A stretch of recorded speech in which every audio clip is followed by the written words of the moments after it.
Kicks 105.5. George Strait living and living well. It is, I'm going to say lovely, but it's a Wednesday. It was pretty earlier.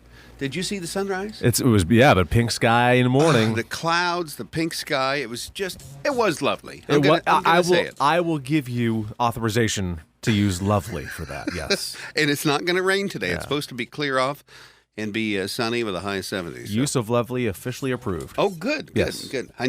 There's something I need insurance for. People wouldn't sue me, right?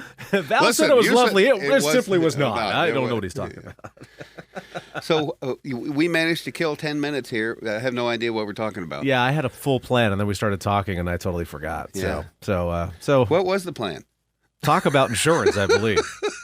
Well, we have been talking about high-end additions and eclectic additions or add-ons to plans. Right. And some of them aren't so eclectic. I mean, some of them are there for a purpose. They've been there for many years. Some are relatively new. I do have one this morning, actually. Okay. All right. I have a question for you, so you go ahead and maybe we'll fill our time. So here is an optional, we always fill our time. Yeah. We always overextend our time, and that's not good. Or that is good.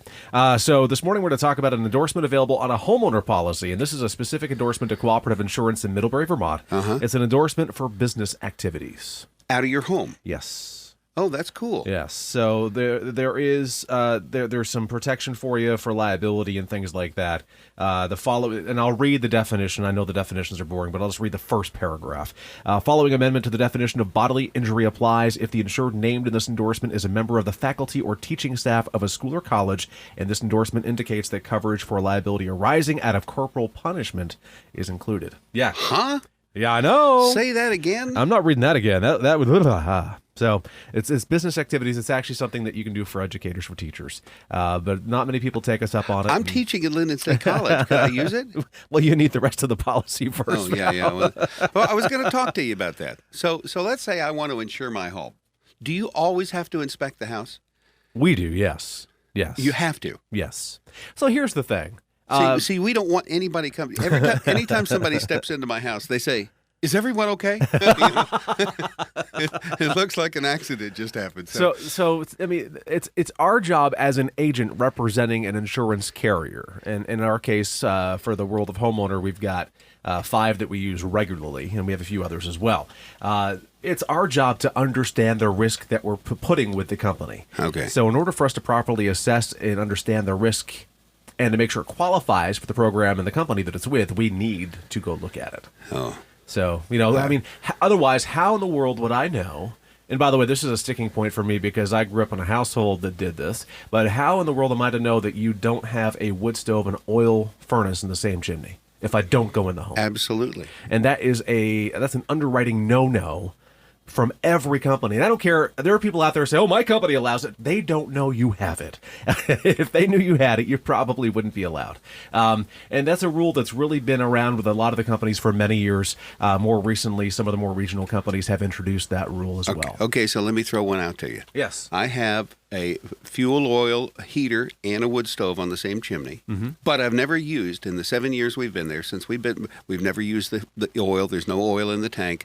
The heater in the basement is a combination fuel oil wood heater, and it's a Numac. It's made that way. Right. And those can get approved. Okay. Those are usually UL listed and have the proper system in place to be used as a combo unit. Yukon makes a combination unit that's fantastic. Okay, so those are approved. Mine is a Numac, but we've never used the heating oil and don't ever plan to. So Sure.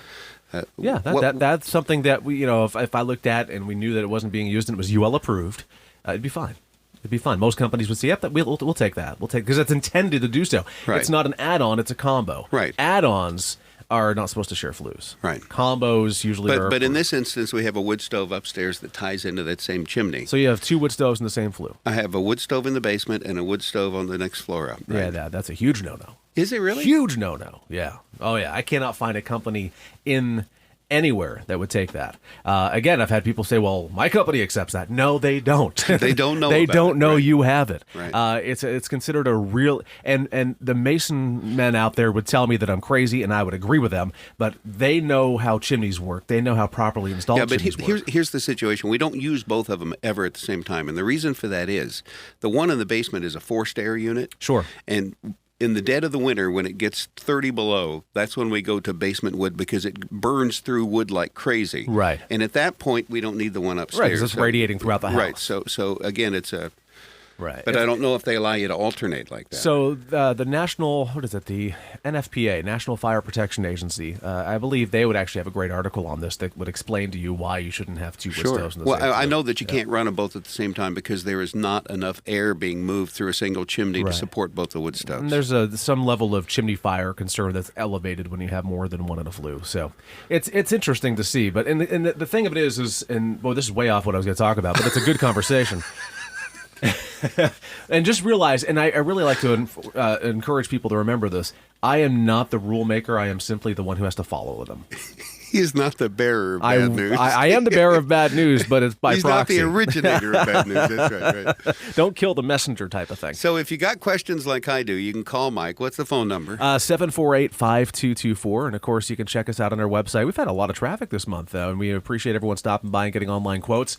The website is thebarrettagency.com. And, Val, I know this is nothing. This is like a toss in the pan for what you guys have for Facebook likes for kicks, but we're almost at 300 now, which for an insurance guy, that's pretty cool. That's pretty darn good. So check us out at our Facebook page. It's Barrett Insurance Agency. All right. Good policies brought to you by the Barrett Insurance Agency, 748-5224 or online at thebarrettagency.com. Gold star for you. Change approved. All right. And we'll talk next week. Thanks, Val.